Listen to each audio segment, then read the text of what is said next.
नमस्कार मंडळी, आपल्या यूट्यूब चॅनलमध्ये तुम्हा सर्वांचं खूप खूप स्वागत आहे. मंडळी, हा घेतला आहे मी लाल भोपळा आणि याची आता साल काढून घेत आहे. तर मंडळी, लाल भोपळा खाण्याचे भरपूर फायदे आहेत. यामध्ये विटॅमिन ए, सी, ई भरपूर प्रमाणामध्ये आहे. त्यातले त्यामध्ये फायबर आहे आणि कॅलरीज खूप कमी आहेत. त्यामुळे आपलं वजनही नियंत्रणात राहतं, डोळ्याचं आरोग्य सुधारतं, त्याचप्रमाणे आपलं हृदयाचं सुद्धा आरोग्य सुधारण्यास मदत होते. तर लाल भोपळ्याची मी साल काढून घेतली आहे. लाल भोपळ्याचे खूप सारे प्रकार आहेत. लाल भोपळ्याच्या घाऱ्याही बनवतात, गोड दशम्याही बनवतात आणि तिखट थालीपीठही बनवतात. त्यापैकी मी एक पदार्थ इथे बनवत आहे. तो कोणता आणि कसा बनवते हे व्हिडिओ स्किप न करता शेवटपर्यंत पहा. व्हिडिओ आवडला तर लाईक, शेअर, सबस्क्राईब करायला विसरू नका.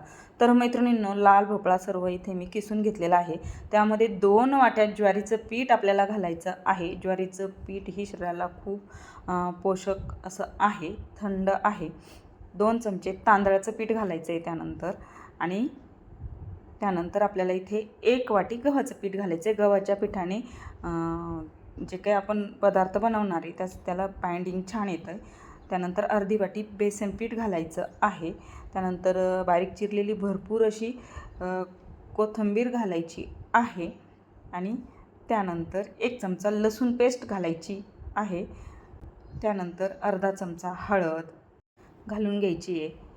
1 चमचा गरम मसाला घालायचा आहे, जो की मी घरगुती बनवलेला आहे. त्यानंतर 1 चमचा जिरं मी असं हातावर चोळून घालत आहे. तुम्ही जिरं पावडर घातली तरीही चालेल. जिरं घालून झाल्यानंतर यामध्ये आपल्याला लाल तिखट घालायचे. तर मी 1 चमचा घातले, तुम्ही तुमच्या आवडीनुसार कमी जास्त करू शकता. त्यानंतर चवीनुसार मीठ घालायचे आणि 2 चमचे इथं आपल्याला सफेद तीळ घालून घ्यायचे. तिळाने छान कुरकुरीतपणा येतो, चवही छान लागते. त्यामुळे 2 चमचे इथे सफेद तीळ घालायला विसरू नका.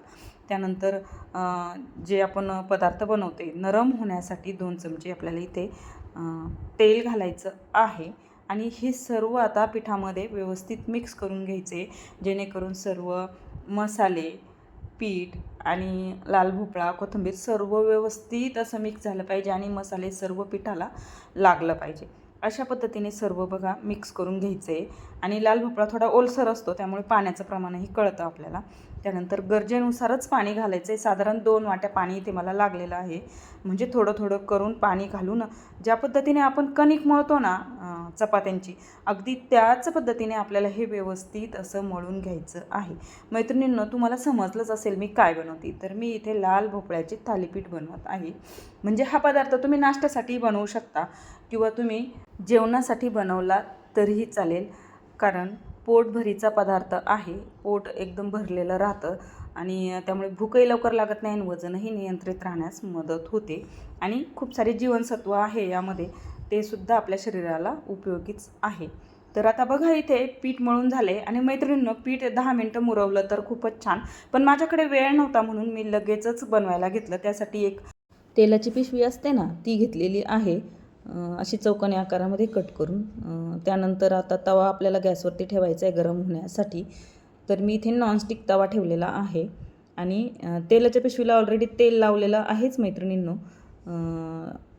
तर आता आपल्याला पिठाचा गोळा घ्यायचा आहे. आपल्याला हव्या त्या आकारामध्ये थालीपीठ थापायचे. त्यामुळे तुम्हाला जेवढा छोटं मोठं पाहिजे त्या पद्धतीने तुम्ही त्याचं उंडा घेऊ शकता आणि बघा अशा पद्धतीने थालीपीठ थापायचं आहे. थालीपीठ तुम्ही कापडावर बी थापू शकता. फक्त त्या अगोदर कापड तुम्हाला पाण्यामध्ये ओलं करून घ्यायचं आहे आणि स्वच्छ कपडा घ्यायचा आहे, सुती कपडा घ्यायचा आहे आणि त्यावर थालीपीठ थापायचं आहे. फक्त पाण्याचा हात लावून थापायचं. आणि मैत्रिणींनो, मला एक सांगायचं आहे की मी हे पीठ मुरवलेलं नाही आहे, कारण माझ्याकडे वेळ नव्हता.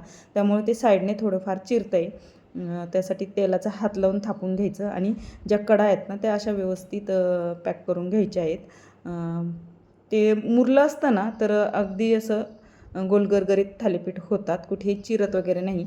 पण माझ्याकडे वेळ कमी असल्यामुळे मी ते घाईमध्ये थोडेसे केलेले आहे ही रेसिपी.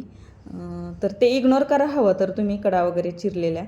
त्यानंतर असं थापून घ्यायचं आहे, व्यवस्थित पातळ थापायचं आहे भाकरीप्रमाणे. आणि त्यानंतर असे त्याला होल करून घेतलेले आहेत. 5 होल केलेत, कारण तेल सोडण्यासाठी ते छान पडतं आपल्याला. तेल सोडलं की त्यामध्ये ते सगळ्या बाजूनी व्यवस्थित थालीपीठ भाजलं जाते. थालीपीठ तव्यावर घालून घेतले आणि प्रत्येक होलामध्ये थोडं थोडं तेल सोडलं आहे.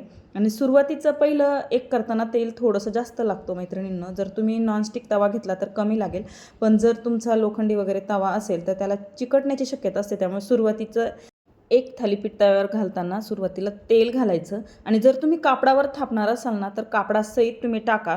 जर तुम्ही हातावर घेऊन टाकलं तर छिद्रातनं तेल हातावरती उडू शकतं आणि हात भाजण्याची शक्यता असते. त्यामुळे कापडावर जर केलं तर कापडासहित टाका आणि जर तुम्ही प्लास्टिकवर केलं एखाद्या पॉलिथिनवरती तर तुम्ही हातावर घेऊन टाका, पण अगोदर तेल टाकू नका. हे महत्त्वाची टीप आहे. हात भाजण्याची शक्यता असते. तर उलटपालट करत आपल्याला दोन्ही बाजूंनी मस्त गोल्डन रंगावरती, सोनेरी तपकिरी रंगावरती हे थालीपीठ भाजून घ्यायचं आहे. तर बघा इथे लाल भोपळ्याचं थालीपीठ तयार झालेलं आहे. मी एकच बनवलं आहे कारण वेळेअभावी आणि व्हिडिओ पण फार मोठा होतो, तर एकच बनवून दाखवलं आहे. तर आपण टोमॅटो सॉसबरोबर, दह्याबरोबर किंवा हिरव्या चटणीबरोबर खाऊ शकतो. तर मैत्रिणींनो, ही रेसिपी तुम्हाला कशी वाटली मला कमेंटमध्ये सांगा. तुमच्या कमेंटने असेच नवनवीन आणि छान छान पारंपरिक व्हिडिओ बनवायला प्रोत्साहन मिळतं.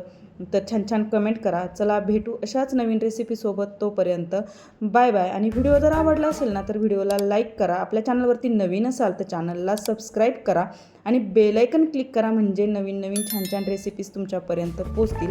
आणि व्हिडिओ संपूर्ण पाहिल्याबद्दल सर्वांचे मनापासून खूप खूप धन्यवाद.